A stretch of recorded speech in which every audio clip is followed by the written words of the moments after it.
Olá, boa noite. O Documento Verdade de hoje mostra uma realidade preocupante. Olha, 13 mulheres são assassinadas por dia no Brasil.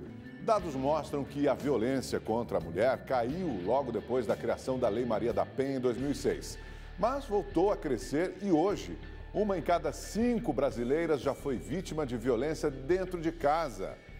Os agressores são maridos, companheiros, namorados e ex-namorados. Elas muitas vezes se calam com medo do parceiro ou da reação dos filhos.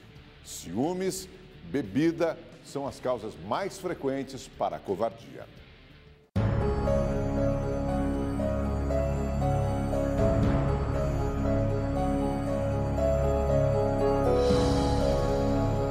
Dona Lindaci tem 50 anos e hoje mora com a mãe em Pernambuco. Nos últimos 5 meses, ela viveu em um abrigo para mulheres vítimas de agressão.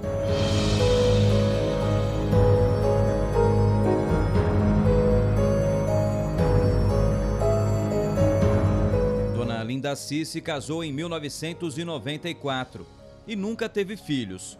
8 meses depois do casamento, ela se deparou com a face violenta do marido. Foi a minha primeira surra que eu levei e eu perguntei o porquê eu estava apanhando.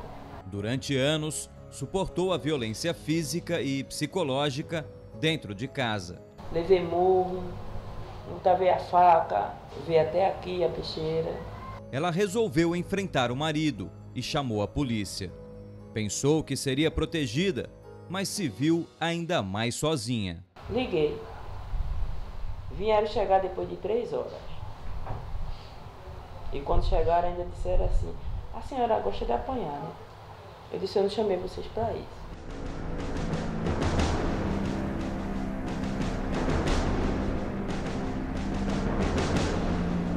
Para quem acompanha mulheres vítimas da violência, a falta de preparo de alguns policiais é um dos obstáculos para combater o problema. O crime em relação à mulher, contra a mulher, ele é visto como algo menor, certo? É como algo que é do âmbito doméstico, ou seja, briga de marido e mulher, não meta com mulher. Então, assim, são diversas ocorrências, relatos de usuárias nossas que chegam aqui, que estavam sofrendo violência, acionaram a polícia foi e tentaram fazer as pazes do casal. Dona Lindaci saiu de casa e denunciou o agressor na delegacia da mulher, mas ele nunca foi preso. A impunidade é muito séria, ela tem reações muito fortes, porque o agressor diz, eu posso agredir, ela é minha.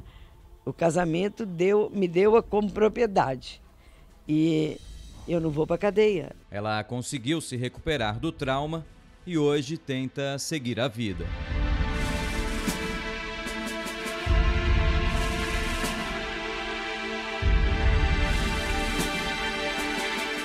Num país com altos índices de violência, as mulheres não escapam das estatísticas. Elas também fazem parte de uma realidade cada vez mais cruel. No mapa de homicídios de mulheres, o Brasil é o 5º país mais violento do mundo. Todos os dias, 13 mulheres são assassinadas no país.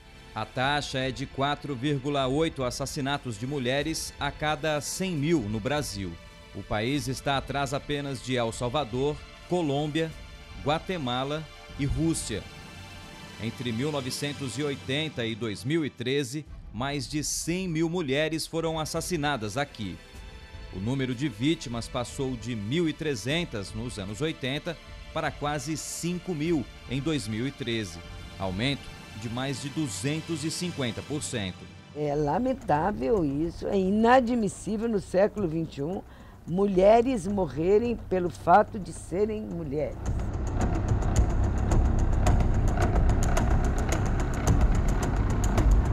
No mapa da taxa de homicídios, o Centro-Oeste é a região mais violenta do Brasil, com 7 assassinatos a cada 100 mil mulheres. Em seguida vem o Norte, o Nordeste, o Sul e, por último, o Sudeste, com 3,8 assassinatos a cada 100 mil mulheres. O Brasil é um país ainda muito machista e a gente bebe de uma cultura patriarcal, que vem de muito longe, desde o tempo colonial, bebendo na cultura ocidental, né? E essa cultura, esse recorte, ele não favorece a igualdade de gênero.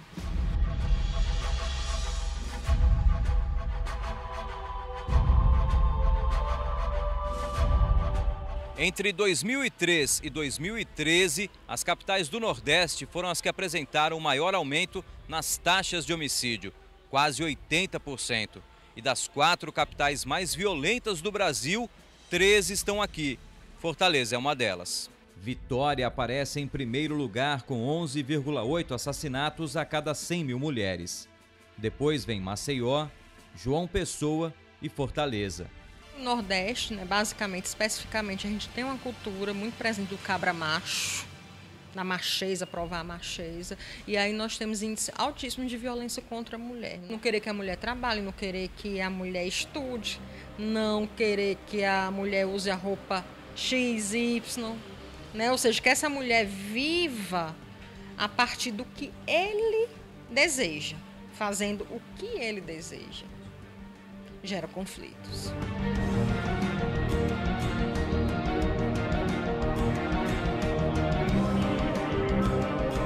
Alguns casos de violência contra a mulher ganham repercussão nacional.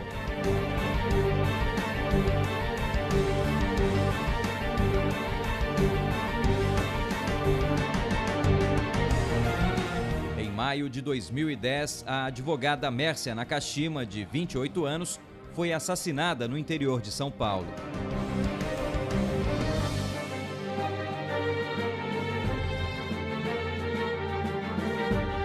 Ela havia desaparecido depois de um almoço em família em Guarulhos, na região metropolitana.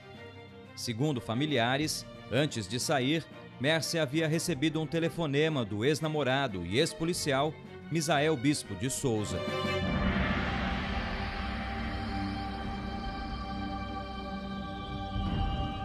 Em junho do mesmo ano, uma denúncia anônima levou a polícia até o carro da advogada, que estava submerso em uma represa em Nazaré Paulista. O corpo de Mércia Nakashima foi encontrado fora do carro, na mesma represa, no dia seguinte. Misael Bispo de Souza sempre negou o crime, mas em 2013, depois de um júri popular que durou 4 dias, foi condenado a 20 anos de prisão pela morte da ex-namorada. O julgamento foi o primeiro do país a ser transmitido ao vivo pela televisão. Passando a reprimenda ao patamar de 20 anos de reclusão. Sanção que torna definitiva. Na sentença, o juiz concluiu: não foi amor, mas delírio de posse que levou ao crime. Sentimento de amor não faz sofrer. O instinto de propriedade, que é o contrário de amor, é que faz sofrer.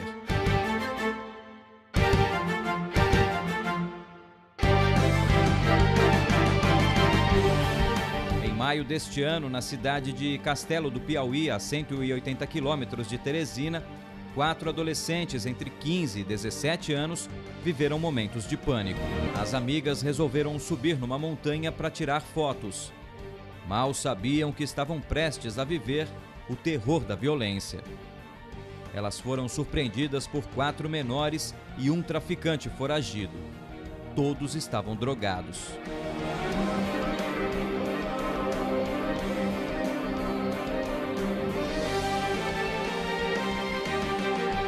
Foram 2 horas de terror.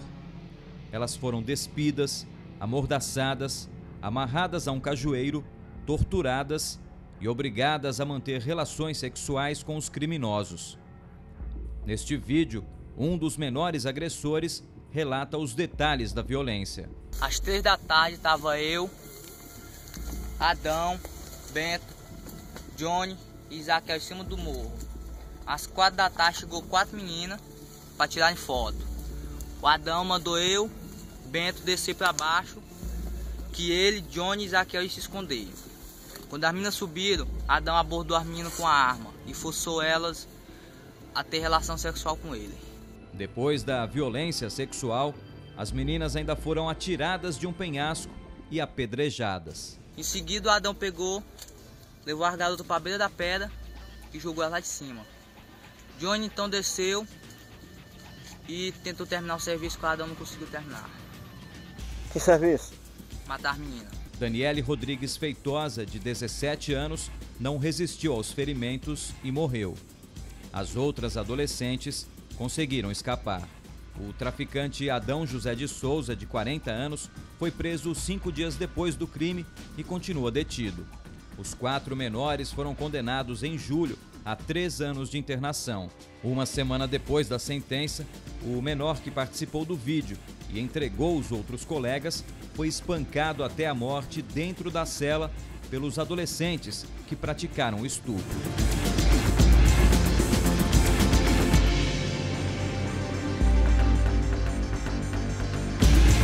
A cearense Ana Carolina Vieira, de 30 anos, era dançarina. Na família, Carol era a tradução da felicidade. Alegre, gostava de viver, que viveu intensamente. Era só alegria. Sou a mais amorosa que tem aqui em casa. Me beijava, passava o dia lhe abraçando, lhe cheirando. Pessoa alegre, pra cima com tudo. No início de novembro deste ano, a vida de Ana Carolina teve um fim trágico. Ela foi encontrada morta neste apartamento onde morava, na zona sul de São Paulo.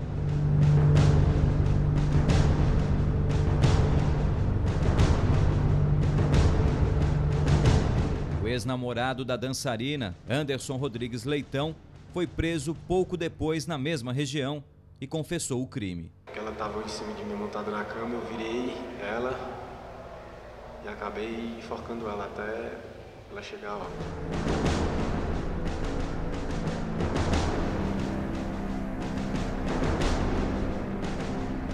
A tragédia já parecia anunciada. No prédio onde a dançarina morava, havia um comunicado proibindo a entrada do ex-namorado. A família de Ana Carolina estava preocupada com a situação. Minha irmã ligou para minha mãe na sexta, informando que o Anderson estava lá. Aí minha mãe falou para não abrir a porta, para não abrir a porta. Ela, não, mãe, não se preocupe, eu não vou abrir. Aí meu pai falou com ela, Carol, não abra a porta, que se você abrir ele vai te matar. Ele, não, pai, ele não é doido não. Anderson viajou de Fortaleza, onde morava, a São Paulo e conseguiu entrar na madrugada do dia 1º de novembro, às 3 da manhã, como mostram essas imagens das câmeras de segurança. Ele só deixou o prédio 3 dias depois, por volta das 10h30 da manhã. Ana Carolina já havia sido estrangulada e morta. Ele conviveu com o cadáver da ex-namorada durante todos esses dias. Vocês acham que eu vivo quase 2 anos com uma pessoa e do nada eu estrago com a minha vida e a vida dela e eu não estou arrependido? Se eu pudesse, eu dava a minha vida por ela. O que também surpreendeu a família foi a frieza do Anderson. No dia 2 de novembro, provavelmente já com a Ana Carolina morta, ele usou o celular da Ana Carolina para mandar uma mensagem aqui para a dona Antônia no dia 2 de novembro. Olha só o que ele escreveu, a dona Antônia vai ler para a gente. O assassino da minha filha, com o intuito de me tranquilizar, mandou uma mensagem para mim usando o telefone, meu telefone, o telefone da minha filha, dizendo assim, mãe, estou na praia, amanhã eu ligo para a senhora, beijo, te amo. Na realidade não era mais minha filha, era o assassino da minha filha, ao lado da minha filha já morta.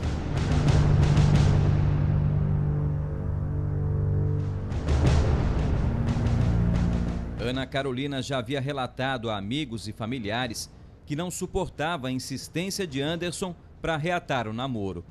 Foram 2 meses de tortura psicológica. Eu me preocupei, eu falei pra gente entrar com medidas para proteção dela, falei pra gente fazer um BO, só que ela não quis.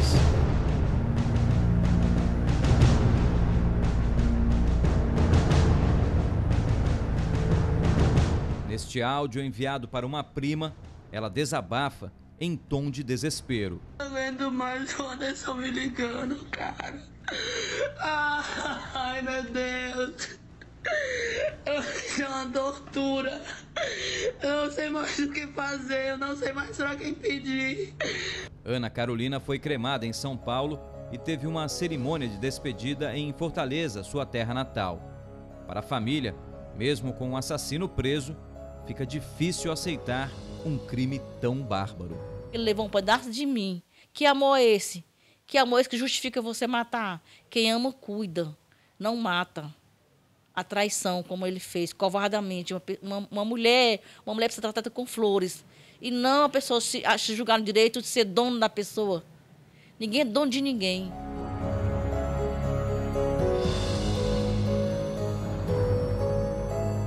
Hoje, a violência contra a mulher não é mais tratada como um crime comum. Com 2 novas leis criadas nos últimos anos, muitos agressores estão conhecendo o rigor da punição. Em 2006, foi sancionada a Lei Maria da Penha. Todo caso de violência doméstica passa a ser considerado crime. Deve ser apurado por inquérito policial e encaminhado ao Ministério Público. Os agressores deixam de ser punidos com simples penas alternativas, como a prestação de serviços comunitários. Podem ser presos em flagrante ou ter a prisão preventiva decretada. O tempo de detenção passa de 1 para 3 anos. A lei também prevê que o agressor saia de casa e pode proibir que ele se aproxime da vítima. Segundo o governo federal, a lei diminuiu em 10% a taxa de assassinatos de mulheres no Brasil. É reconhecida pela ONU como uma das 3 melhores legislações do mundo na luta contra a violência da mulher. A Lei Maria da Penha é um marco histórico, é um marco normativo que mudou a vida das mulheres e dos agressores. Em março deste ano, mais uma lei foi sancionada nesta luta contra a violência. Com a lei do feminicídio, o assassinato de mulheres passou a ser classificado como crime hediondo e com agravantes. As penas podem variar de 12 a 30 anos de prisão. Esses crimes eles vêm tipificar a questão da violência contra a mulher e, de fato, trazer o rigor da punição desses ofensores. E eles também podem buscar ajuda. Um grupo criado em 1998 em São Paulo já atendeu cerca de 200 homens denunciados por agressão à mulher. Estava criando uma mágoa, um ódio, assim, um negócio. Depois que eu comecei a participar, saiu aquilo, aquele rancor, aquela coisa ruim.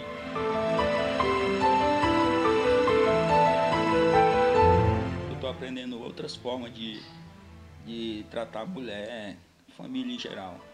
E se eu arrumar outra mulher, eu vou saber cuidar mais melhor agora. Para que essas tristes histórias de agressões e tragédias diminuam e os agressores sejam punidos, a denúncia ainda é o melhor caminho. Você tem que pensar em você, na sua segurança e de seus. Então, assim, denuncie. Denuncie.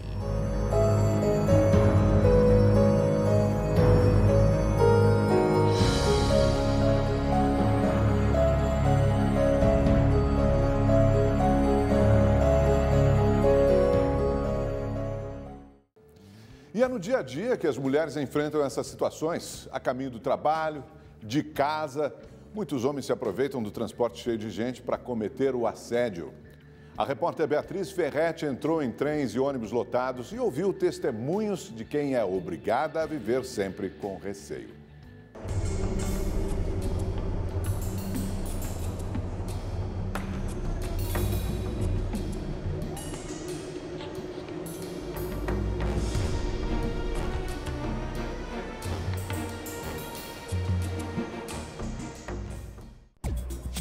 Filas, tumulto, aperto e sufoco. Realidade já conhecida por milhões de brasileiros e brasileiras que usam o transporte público. Só o metrô de São Paulo, por exemplo, recebe todos os dias cerca de 3.800.000 passageiros. Infelizmente, entre essa multidão que vai e vem, muitas vezes nos deparamos com homens, agressores e aproveitadores, à espera de nós, mulheres.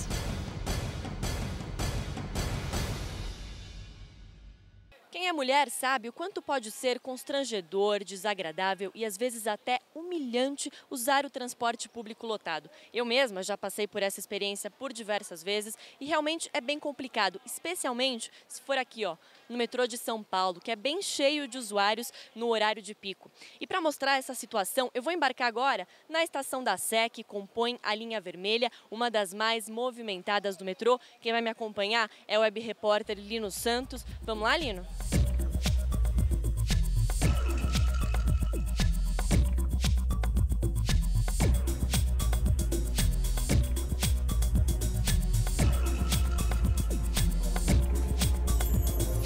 À espera do trem, as pessoas já começam a se aglomerar e na hora do embarque é assim.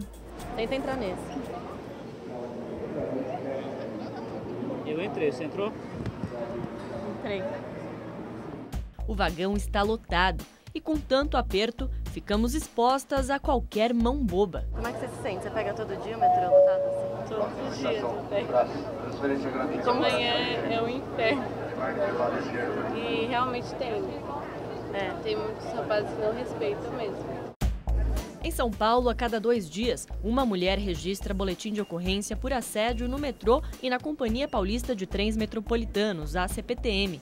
2 em cada 3 casos acontecem nos horários de pico, quando a movimentação nas estações é maior. Olha a situação, está lotado. O Lino Santos está até com dificuldade para fazer as imagens porque a gente está muito perto. Não tem como se mexer aqui, não tem onde segurar. Bem difícil. De janeiro a agosto deste ano, foram registrados 100 casos de assédio no metrô e na CPTM. No mesmo período do ano passado, foram 65, um aumento de 53%. Não tem nem a reação, né? Porque você fica tão transtornado, você não sabe o que você faz. Aí se você fala, é pior, né? Ele fala que tá gostando, aí chama de vagabundo. Entre as vítimas que procuraram a polícia, há mulheres de 11 a 57 anos, que relataram ter sido perseguidas, ameaçadas, agredidas, apalpadas e filmadas. 65% das mulheres assediadas são jovens, têm entre 18 e 29 anos.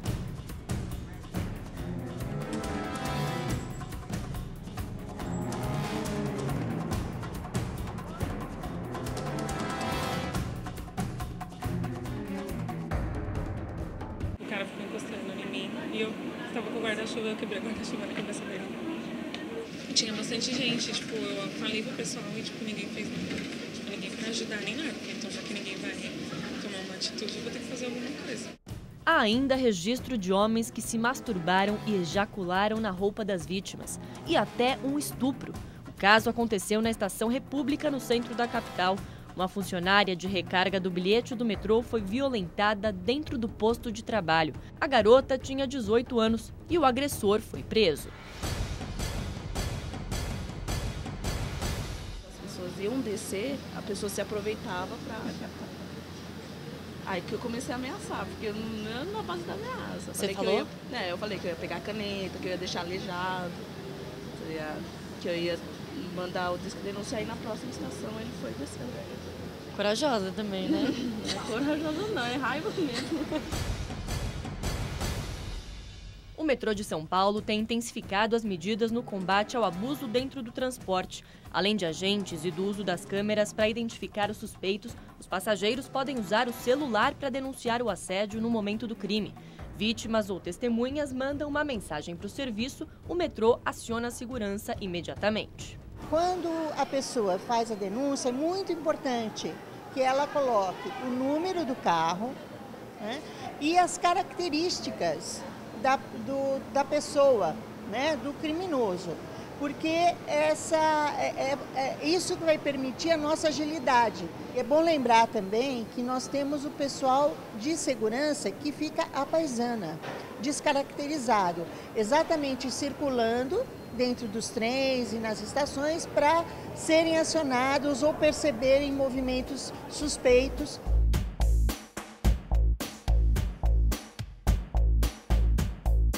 O que as mulheres precisam saber é que existe o respaldo da lei. O assédio pode ser registrado como violência sexual. Se alguém te tocar, se alguém, como a gente tem ouvido infelizmente, ejacular em você no transporte público, te acuar com a intenção, né, da violência sexual, isso já é considerado uma violência sexual, já pode ser registrado como violência sexual. Não passou de assédio.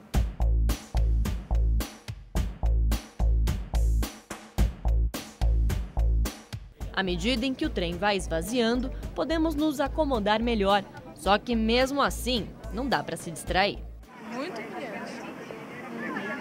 Constrangedor também, né? Cadê o respeito? E a gente já não sofre pouco por pegar tudo isso, né? Passar por isso todos os dias. O que você faz para evitar isso? Você tenta se virar? Quando eu vejo que tem uma atrás de mim, eu caço o jeito de ir pro lado, ficar mais perto do canto do metrô, ir pro meio, que é onde um fica virado de costas pro outro.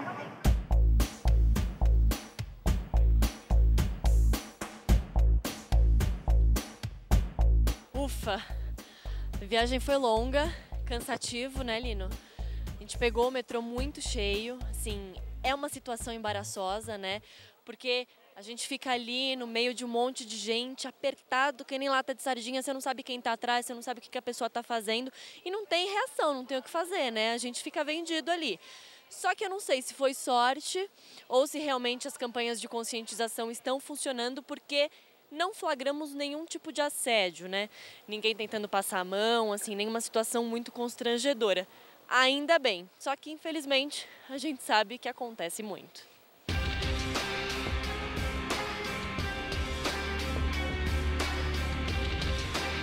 No Rio de Janeiro, uma lei estadual obriga as concessionárias a deixarem um vagão exclusivo para as mulheres nos horários de pico.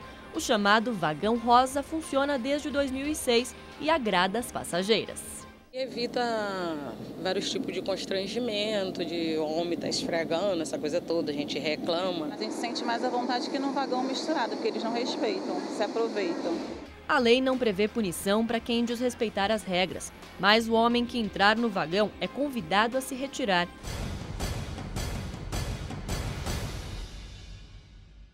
Eu também quis mostrar a situação das mulheres que usam ônibus aqui em São Paulo. Lembrando que São Paulo é apenas um exemplo, porque a gente sabe que o que acontece aqui também acontece em muitas cidades por todo o país. Agora já é comecinho de noite e o web repórter Lino Santos veio até aqui também para me acompanhar, porque nós estamos em um ponto na Zona Sul, em uma grande avenida movimentada, e nós vamos pegar um ônibus até o extremo aqui da região para mostrar a situação lá dentro.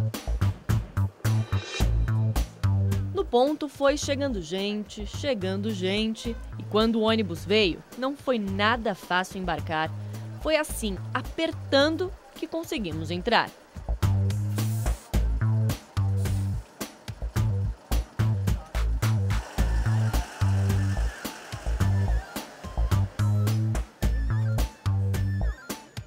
Acabamos de embarcar no ônibus. Lembra daquela situação de aperto no metrô? Muda alguma coisa? Igualzinho, ó. A gente entrou agora, não tem onde se segurar de novo, não tem onde sentar, muito menos. E aí a gente fica aqui tentando se equilibrar, ó. E todo mundo, claro, muito perto. A SP Trans informou que foram registradas de janeiro a outubro de 2015 36 denúncias de abuso dentro do ônibus. Em todo o ano de 2014, foram 38 registros. A Secretaria Municipal de Transporte de São Paulo afirma que, em caso de assédio dentro do veículo, os motoristas são orientados a dirigir até a delegacia mais próxima para a vítima registrar a queixa. Por aqui, felizmente, não flagramos nenhum assédio, mas no ponto eu conversei com algumas mulheres e, mais uma vez, foi muito fácil encontrar vítimas. Já tive uma situação de ser efetivamente o assédio, a pessoa colocou os órgãos para fora e eu alarmar e ninguém acreditou em mim. A pessoa se defendeu falando que estava louco, que eu estava louca e ninguém teve solidariedade a mim. Eu fui chorando o caminho inteiro e tive que ir. Eu já sofri e chorei muito no momento em que eu sofri isso. E aí todos os outros homens que estavam no ônibus se revoltaram. O que me assediou, ele teve que sair do ônibus porque ele foi bem discreto e todos perceberam que ele estava me molestando. E foi muito ruim, é terrível, é uma situação terrível. Nós nos sentimos como se estivéssemos sendo invadidas, estupradas, né? Eu estou com uma mulher de 47 anos que não quer se identificar, por isso ela vai conversar comigo de costas. E recentemente ela sofreu um assédio. Foi dentro de um ônibus? Foi dentro de um ônibus, uma situação bem constrangedora. Você estava indo para o trabalho? Eu estava retornando do trabalho, acho que por volta de umas 18h30, mais ou menos. Como que foi? Eu estava no ônibus e essa condução até estava vazia, né? E quando essa pessoa entrou, ele já entrou e já me deu um olhar que eu já me senti um pouco constrangida. Aí ele sentou, eu estava na parte da frente do ônibus, ele sentou um pouco atrás de mim, do outro lado, né? Não no mesmo lado que eu estava. E quando deu oportunidade, ele sentou do outro lado, mas próximo mesmo da minha cadeira, né? Onde eu estava. E ele colocou a mochila em cima do colo dele, né? E eu acabei, infelizmente, vendo a mochila se movimentando. Eu falei, eu não acredito no que está acontecendo. Então, assim, eu nem olhei mais, eu fiquei paralisada, olhando pela janela, e eu não tinha condições de levantar e falar nada, porque eu fiquei com vergonha até de falar alguma coisa. Vergonha é um sentimento comum nas mulheres que sofrem qualquer tipo de assédio.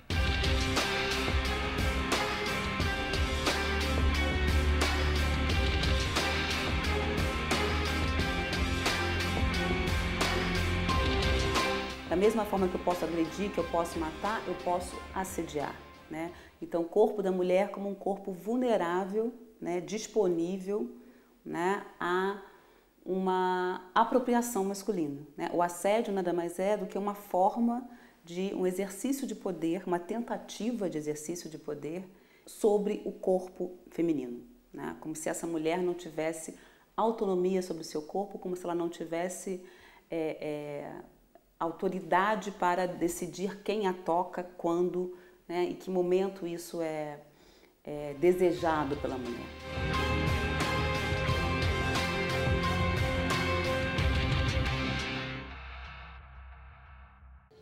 E na faculdade, o que deveria ser comemorado como uma vitória, muitas vezes se torna mais um desafio para elas. É preciso vencer o machismo dentro do mundo acadêmico.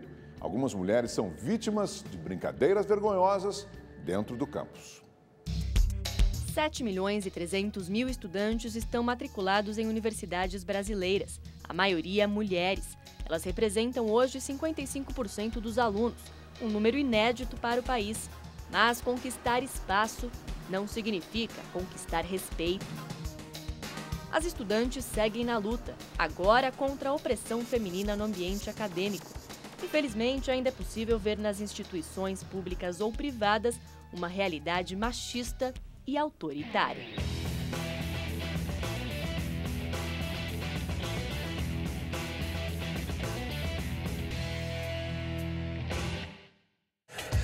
Diversos vídeos publicados na internet mostram que o trote pode ser uma porta de entrada para esse tipo de violência.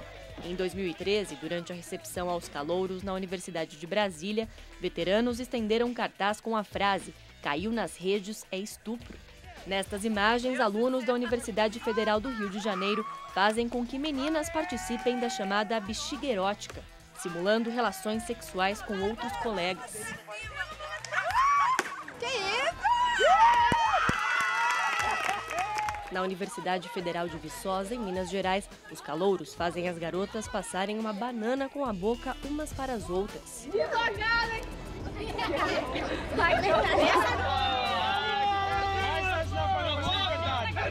Neste outro caso, elas são incentivadas a colocar preservativos na fruta. E ainda piora. Neste vídeo, as meninas precisam simular um ato sexual.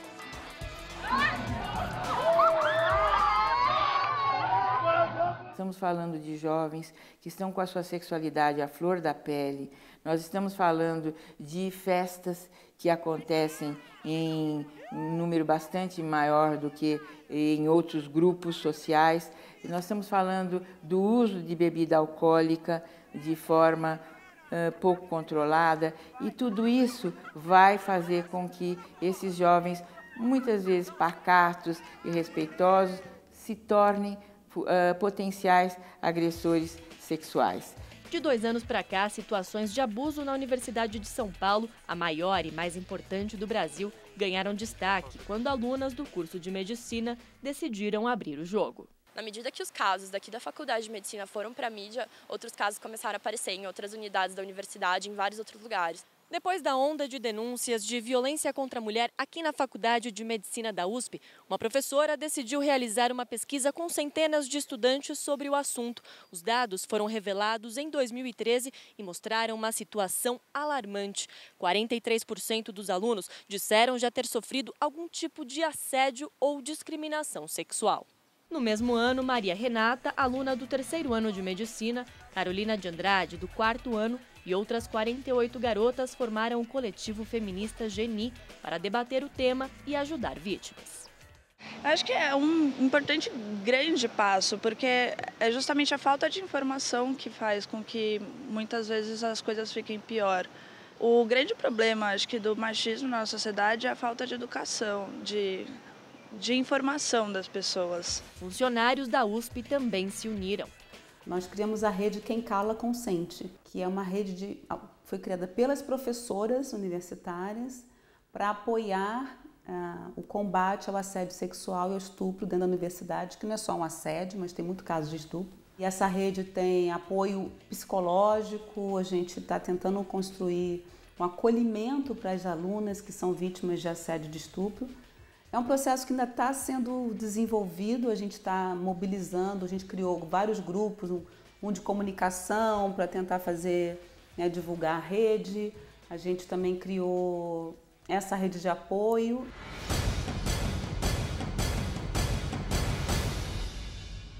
Seguindo a discussão, uma audiência pública organizada pela Comissão de Direitos Humanos da Assembleia Legislativa de São Paulo em 2014 discutiu as violações aos direitos humanos na faculdade. Entre as denúncias recebidas estavam os trotes violentos, estupros, abusos sexuais, racismo e discriminação social.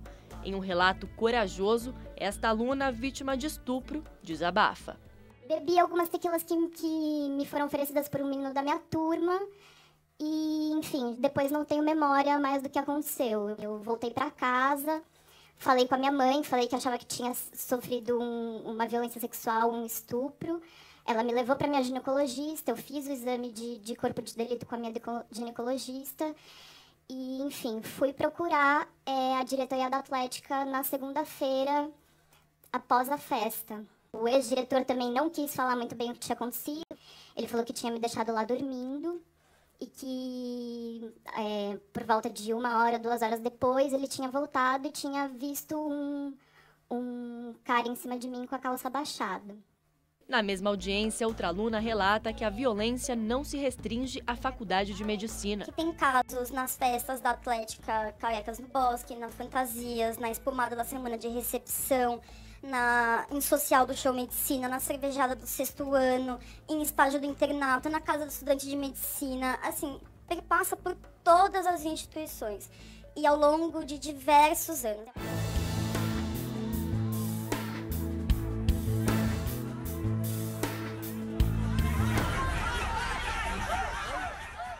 Em agosto do ano passado, uma jovem de 25 anos, estudante de geografia, foi assediada e depois atacada por um homem em um estacionamento aqui na cidade universitária. Ele agarrou a garota pelo pescoço e, já com as calças abaixadas, a forçou a entrar no próprio carro. Ela só conseguiu se salvar porque acionou a buzina do veículo com o joelho. Então o agressor fugiu e até hoje está impune. Agora, a mesma estudante disse estar recebendo novas ameaças. Com medo, ela não quis gravar entrevista, mas escreveu um relato nas redes sociais. Em uma publicação no Facebook, a jovem afirma: "A pessoa me ameaça, alega saber fatos sobre meu cotidiano, afirma não ser a mesma pessoa que me agrediu no ano passado e, principalmente, condena meu envolvimento com mulheres que já sofreram agressões dentro da universidade." Ela termina o texto dizendo que espera que medidas sejam tomadas para garantir a segurança das mulheres na universidade. No começo do ano, ela conversou com a sala, falou o que estava acontecendo, pediu um apoio de todo mundo e para deixar público também, né? Porque se a gente não divulga, nunca acontece nada. O que a gente vê quando uma mulher é estuprada é que ela é silenciada, estigmatizada, né? Ela passa a ser culpabilizada pelo que ela sofreu e ela é ostracizada, né? Então, assim, as pessoas isolam essa mulher e deixam ela sem amparo nenhum, né? Então, o coletivo, acho que ele cumpre essa função de pegar, olhar para a mulher e falar assim, não, peraí, não é bem assim, né? Isso que você está passando é só uma reafirmação da violência. E acho que esse amparo é uma coisa muito principal, assim, que fez que o coletivo crescesse aqui dentro. Para as vítimas é muito importante esse espaço para a gente falar o que aconteceu com a gente depois de tantas tentativas de silenciamento sistemáticas. A USP desenvolveu um programa para atender e orientar vítimas de violência, o SOS Mulher. A universidade ainda abre sindicâncias quando os casos envolvem pessoas ligadas à comunidade acadêmica. Pesquisas, audiências, manifestações, grupos de apoio. Só que mesmo assim, percebemos que a sensação de insegurança continua por aqui. Quando estourou esses casos na mídia, a reitoria falou, vamos tomar algumas providências, E aí foi só abaixar a poeira que não se fala mais nada disso. Um grupo de alunas definiu como rota do estupro os lugares onde mais aconteceram ou acontecem casos de violência contra a mulher aqui na cidade universitária. Eu vou aproveitar que já escureceu para fazer o trajeto e percorrer alguns desses pontos agora à noite, que é quando as estudantes disseram se sentir mais inseguras. Primeiro, seguimos para uma das ruas mais temidas pelas garotas, onde estão os institutos de biociências, matemática e física.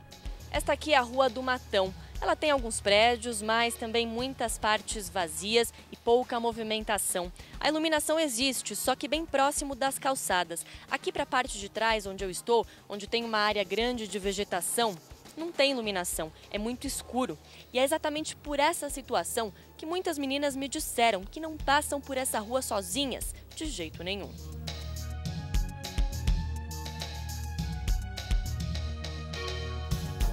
Iluminação é uma coisa que falta segurança, porque à noite, se vocês andarem por aqui, é deserto, só tem quem anda com carro.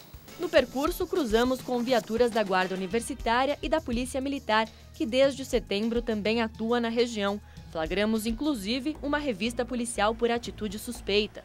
Os jovens foram liberados em seguida.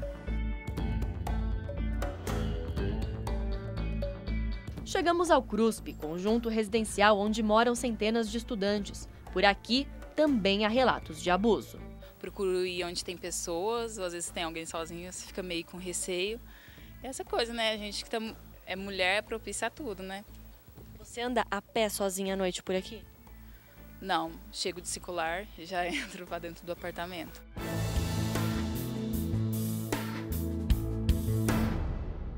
Recentemente, o medo também tomou conta do campus da Universidade Federal do Espírito Santo. No começo de novembro, uma jovem de 23 anos denunciou que foi abusada por um vigilante dentro da universidade. A polícia já solicitou imagens dos vídeos de monitoramento do campus e investiga o caso. Entre as colegas, fica a indignação. E aí a gente tem aquela pergunta, os guardas estão guardando quem? A nós, estudantes e aos professores, ou só o patrimônio público? É assim, não tem como andar sozinha, a gente sempre tem que andar com os meninos, porque fica com medo, entendeu? É bem triste, uma situação assim, lastimável. É importante deixar a seguinte mensagem: o jovem é sexualizado mais do que qualquer outra pessoa em qualquer fase da vida. Nós não podemos tirar dele esta necessidade.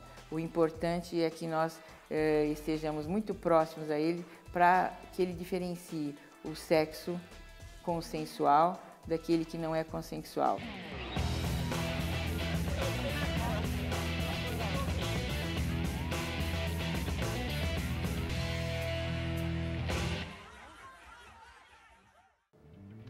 E a vergonha faz com que muitas das vítimas escondam os casos de violência. Mas essa realidade começou a mudar.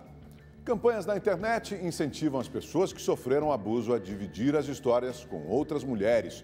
Compartilhar as experiências ajuda no processo de superação e denuncia os agressores.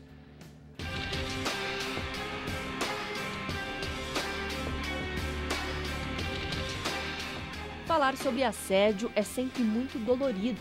Por isso, nos últimos 30 anos, Fernanda preferiu apagar da memória parte da infância. Eu não entendia o que era aquilo. Hoje eu tenho muito mais consciência do que aconteceu, né? Porque você vai puxando a memória também, Hoje eu sou uma adulta, então eu sei o que cada ato significa. Aos 9 anos, ainda menina, ela se tornou vítima do abuso sexual e o agressor era da própria família.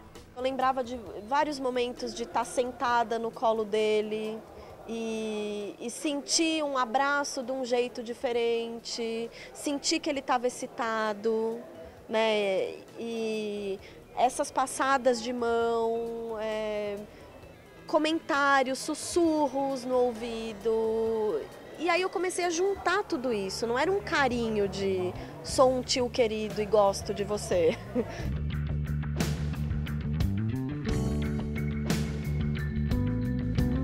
Na grande maioria dos casos, o abuso sexual na infância acontece dentro de casa e é causado por parentes, pai, padrasto, tio ou ainda por homens próximos à família. tendo como alvo preferencial as meninas. Eles se aproveitam da ingenuidade das pequenas para realizar fantasias sexuais e não se importam com as consequências que isso pode trazer. Isso me gerou um trauma, não só um trauma emocional, eu tenho uma memória física disso.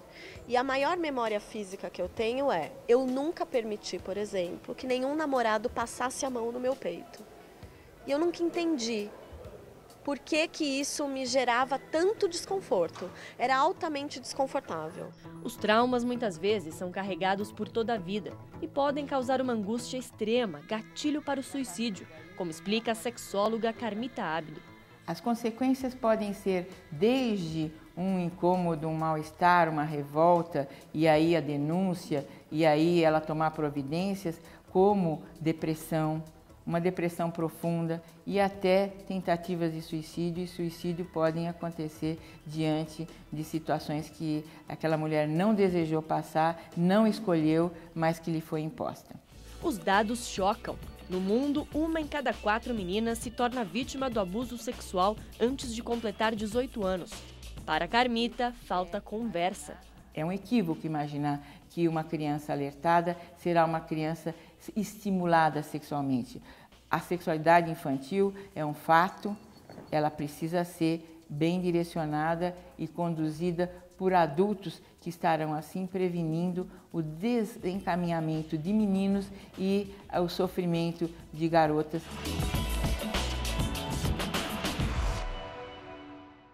Esta defensora pública explica que, embora o abuso sexual na infância seja crime, ainda há muito receio de denunciar.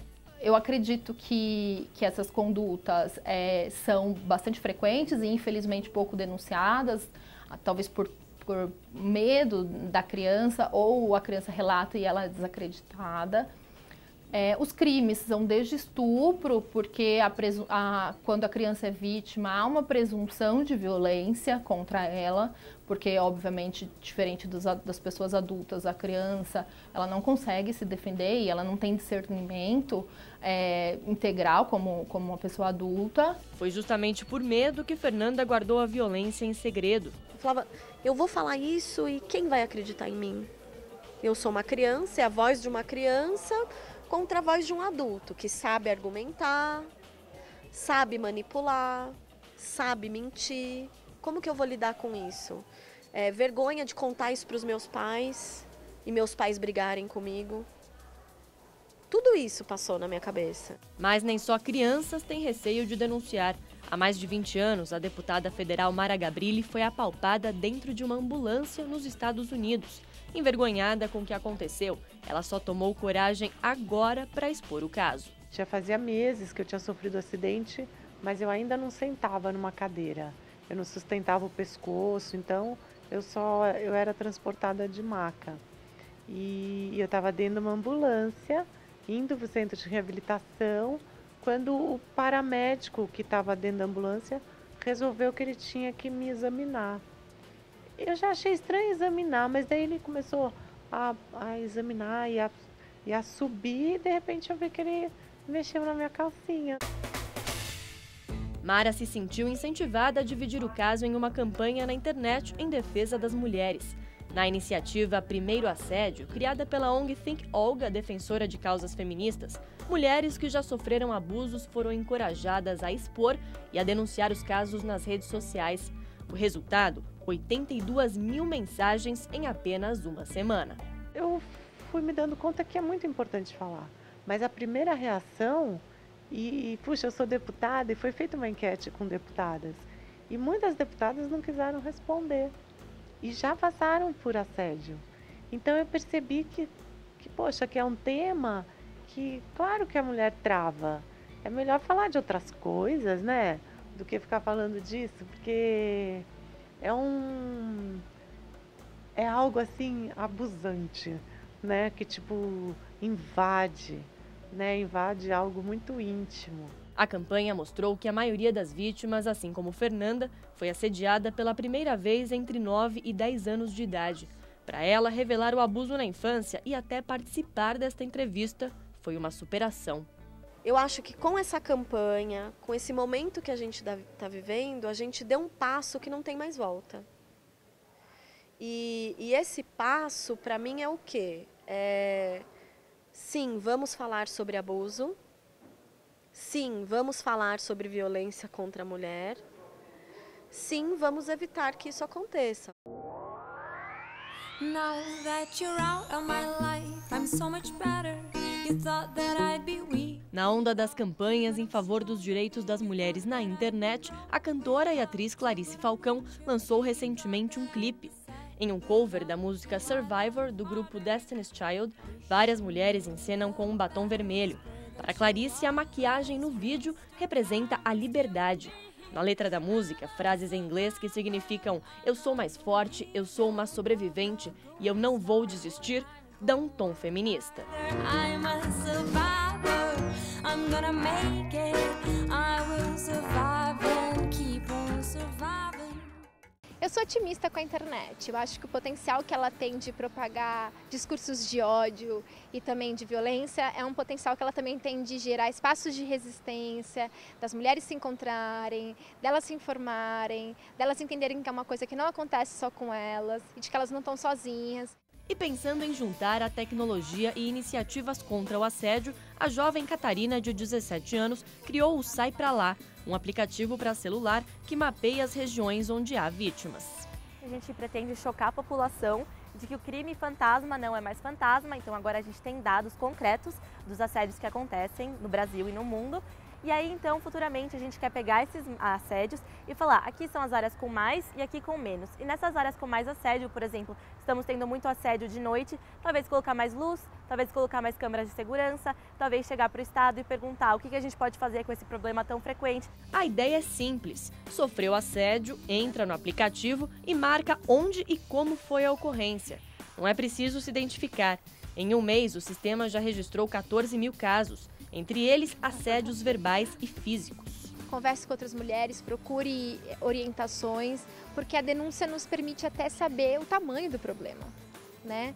E mesmo que o fim, né, a punição não seja aquela esperada, né, você sabe que aquilo foi reconhecido pela justiça como uma violência, que a sua queixa foi juridicamente reconhecida. Com incentivos por parte da população e do poder público, o assédio, antes tratado como tabu, veio à tona. E agora já não é possível ignorar. Quando eu fiz o relato, muita gente me escreveu dizendo que não se sente à vontade ainda para falar sobre. E para todas essas mulheres que me procuraram, eu disse a mesma coisa. Vai chegar um momento em que você vai se sentir à vontade. Não sei se a gente vai ter outro momento como esse. E foi incrível, assim. Uma deu força para a outra. Então, o que eu posso fazer hoje é dar força para aquela mulher que eu conheço ou para aquela que eu nunca vi, mas de repente resolveu me escrever, dizendo: se liberta.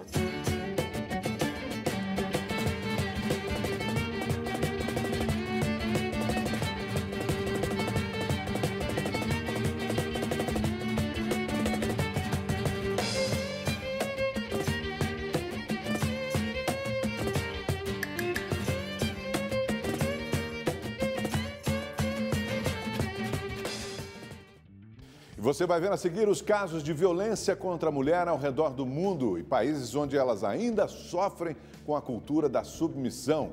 É daqui a pouco no Documento Verdade.